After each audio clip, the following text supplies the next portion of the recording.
from the Rishabh Dev to Mahavir, they all went through this part of the meditation and have attained the salvation.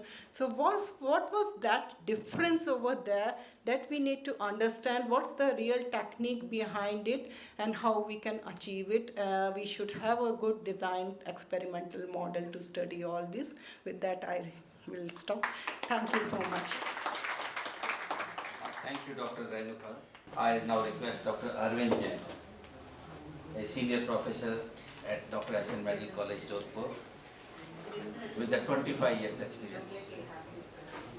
Best Physician Award has been won by him. He is a fellow of the Indian College of Clinical Medicine. He is editorial board of Indian Journal of Geriatrics. Published 7 peer-reviewed articles in national and international journals. Good afternoon, Chairman Professor Sancheti and audience. I will be speaking on effect of Preksha Dhyan on bronchial asthma, what we have studied at our center.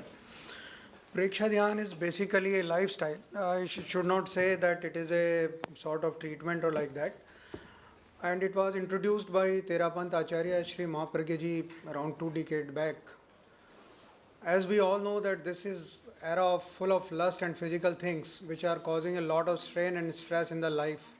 And this strain and stress will leading to psychological and psychosomatic disorders. Later on, these disorders causing organic disease, especially hypertension and other diseases. Pollution and smoking, which is increasing now, is one of the major cause of respiratory disorders in our country. Next, please. Various treatment modalities has been used to treat various diseases, which includes allopathy and alternative medicine. Preksha Dhyan is one of the alternative method of treatment. Actually, Preksha Dhyan is invented for, it's a sort of lifestyle.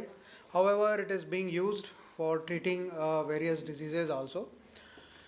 Before discussing the effect of meditation, just one line that what is the meaning of Preksha, and Preksha means enter from inside. That is, once you become an observer and not the doer, it gives immense rest and peace to the mind and body. That is exactly what we mean by Preksha. There are 8 parts of Preksha Dhyan.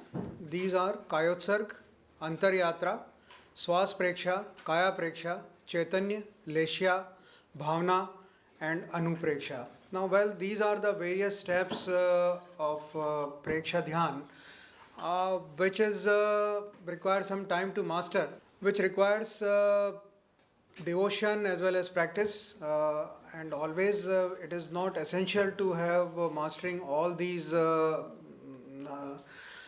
Preksha Dhyan steps for all the things, but we can target few steps which is useful for particular disorder to treat. As there are a lot of studies which are showing that meditation will help patient getting better quality of life, so we plan to study the effect of meditation on patient of bronchial asthma scientifically. It is postulated that Preksha Dhyan acts via altering the activity of nervous system and endocrine system.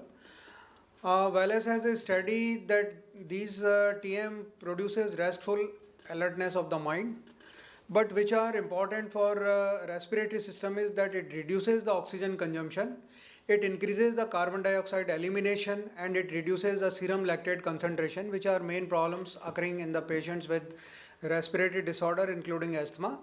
It also decreases the cardiac output by 25%.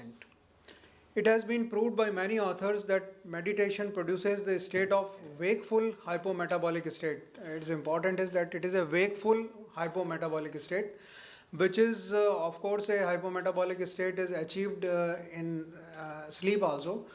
But once you have got a less metabolism, this will give rest to all organ of the body.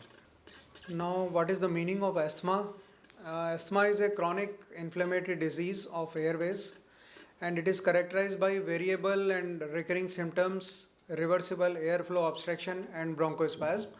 And the common symptoms include wheezing, coughing, chest tightness and shortness of breath. And this shortness of breath may lead to blueness of our body, and if it's not been treated, patient may even die because of severe asthmatic attack.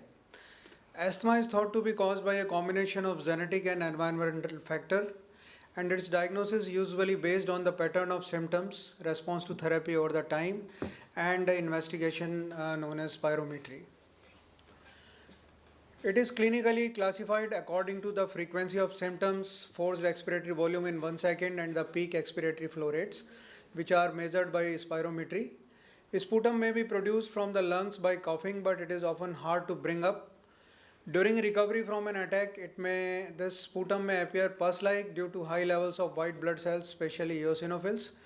Symptoms are usually worse at the night and in the early morning. Most of the patients who are having triggering factors, they usually have worse during the night, probably because of depression of respiratory center during the sleep. That may also contribute to have more attacks during the night.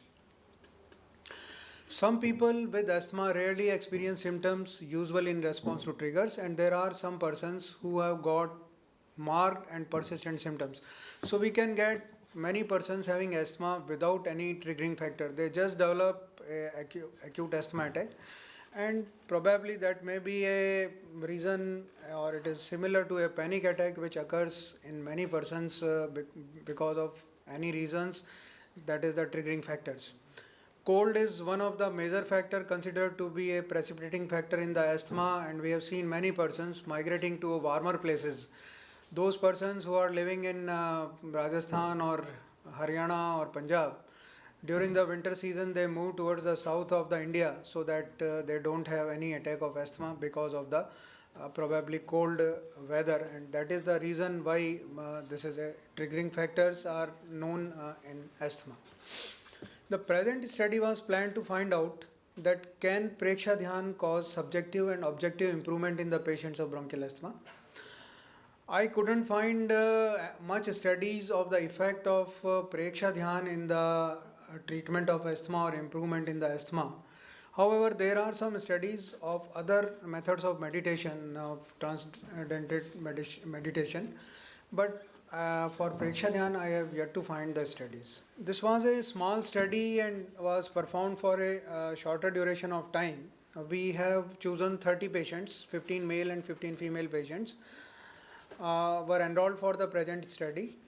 The patients were between 25 to 45 years of age and were having typical history of bronchial asthma. We have not chosen older people because they may have other reasons of breathlessness or maybe some comorbidities. Most of the young people have plain asthma, so we have chosen these patients. And these patients are under allopathic treatment in form of bronchodilators, theophylline oral, and steroid inhaler, or even steroid tablets orally. Patients with severe disease which were diagnosed by spirometry were not taken in the study because of ethical reasons. Details of history and thorough clinical examination was done. Again, we have studied only those patients who have got a history of asthma for more than 3 years. For respiratory conditions, most of the time we consider that 3-year period if one is having, it is a chronic established disease, and usually the person will have continue to have the disease for a longer duration of time. A written consent was taken from all the patients. Only those patients were included who were willing to undergo this system of transcendental meditation and who gave consent to continue the meditation at home for 3 months, because it was difficult to arrange any teacher for a long time. We make them learn the procedure, that what are the steps they have to do for a week in our institution. Other investigation like X-ray chest, ECG and routine blood examination were performed in all the patients. Patients having any problem other than asthma were excluded from the study because we were just willing to study on the effect of bronchial asthma. All the patients were giving training of 3 forms of exercises, that is Kayotsarg, that is the first step of Preksha Dhyan, then Anupreksha and Swas Preksha. Swas Preksha is an important aspect of all the respiratory problems, and Anupreksha, of course, you have heard just one speaker before that is helping a lot of because of auto suggestions. So this may help that's why these 3 process has been chosen for giving training to these patients. All patients were given training by trained teacher for 1 week at MDM Hospital Jodhpur, and then they were asked to continue the meditation at home for 3 months, at least 6 days a week. It was a study of 30 patients with a study of 3 months. We have not followed up all these persons later on that did they continue or not. However, if we have a longer study, the results may be even much more encouraging. All patients were advised to avoid allergens and to continue the treatment whatever they were taking earlier, because we were not sure that they will improve with Preksha Dhyan or they will deteriorate with that, so they were advised to continue, and then we will come to know that what was the effect of that. Were they having reduction in their diseases, their drug or inhalers or whatever they were taking. In these patients, we were studying subjective improvement on the VAS scale of 1 to 10, in which 1 is very bad and 10 is very good. Same way, objective improvement by the clinician, that whatever we are judging, whatever at the present and the later on at the scale of 1 to 10, 1 is again no improvement, 10 showing good improvement. Reduction in daily requirement of inhalers and oral medicine, and spirometry to check the vital capacity, FEV1 parameters of bronchial asthma. Now, these were the results. Out of 30 patients, 6 patients were dropped from the study as one of them developed severe attack which required nebulization and hospitalization of a day. Although this developed after 2 months of study, and I don't know that this is a side effect of Preksha Dhyan, this can be taken as such because these patients used to have attacks of bronchial asthma.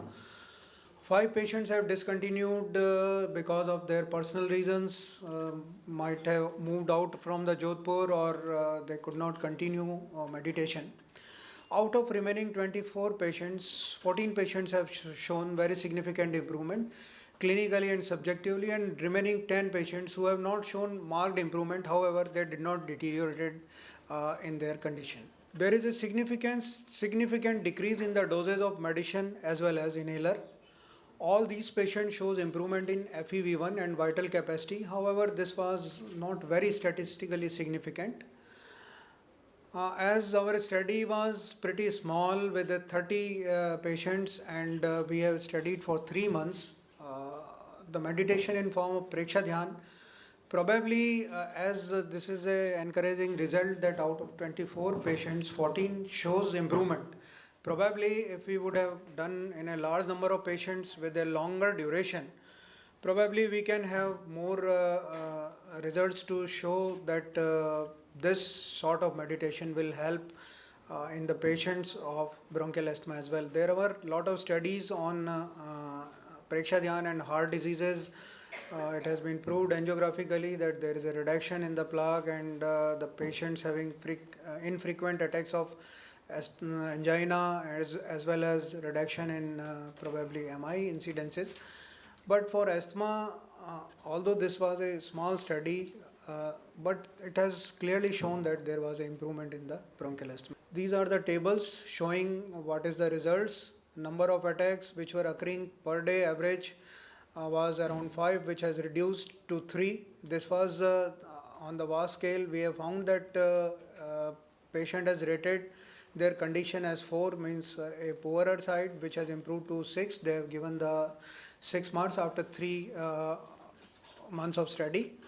Number of inhalation also per day average was 4.5, which has reduced to 3.5. The clinician who has studied this, myself and my residents and juniors, we have found that the anxiety level, which was average, has become much better outlook. The persons were feeling cheerful and feeling better. There were marred rhonchi, which is a feature of bronchospasm, which has been seen. Occasional cracks were also seen in all these patients. Later on, after 3 months, rhonchi have reduced a lot with no cracks in all around 22 patients of 24, which has come to the follow-up. Respiratory rate, which was around 20 per minute before Preksha Dhyan, which has reduced to 16 per minute, showing that the persons are having better improvement. Respiratory rate is always increased whenever the person is having any respiratory infection or even the bronchial asthma. we know that's why we say there is a breathlessness. That is what we mean by it. And VAS scale, which was rated as 3 before Preksha, has improved to 6. These are the spirometry changes which are being shown in form of FVC, which was 3.9 liter. In the male patients has improved to 4.1, in the female also from 3.1 to 3.21. FEV1, which was, although it is lesser in all these patients than the normal values in male as well as female, however, there is an improvement in FEV1 also, which has gone from 3.34 to 2.6, as well as in the females, it was 1.3. In the male and female, normal values are different, and that's why we have calculated, and we have chosen both male and female patients because we have to see that there is any difference between the effect of Preksha Dhyan in the either of the gender. Although the p-value which was calculated by our statistician, they say that it is 0.5, so which is not very significant. However, the response which is observed is probably good, and if these persons would have continued the same meditation for 1 year, probably this p-value may be showing a significance. Now this is the need of inhaler, which was reduced from 4.5 per day to 3.5, which is around 22%. Of course, this is pretty significant. Those patients who require all the time to keep inhaler in their pocket, it is possible that if they continue the meditation for a very long time, the requirement may be reduced to just 1 or 2 per day, which is very good for them, because exactly the persons of asthma, they are always at a problem, and those who are having asthma for a longer time, they require a lot of inhalers in a day. In discussion, there are a number of reports showing favorable response to TM in the patients of bronchial asthma. Study done by Wallace, it has shown that the respiratory exercises like pranayam helps a lot in the patients of asthma. There are not much studies available in bronchial asthma and TM, but there are some studies done by Manocha in Australia and Chug at Sahaj Yog Sansthan at London. They have also shown that there are excellent responses. Now these are not the Preksha Dhyan which has been done, but there are different preached by Maharishi Yogi, and then Sahaj Yoga has got their own system. Vipassana has been also tried. As earlier told by Mahendra Muni, that Vipassana has got a similar thing as that we have in Swas Preksha. So probably we can say that both the things will be similar and will have the same effect.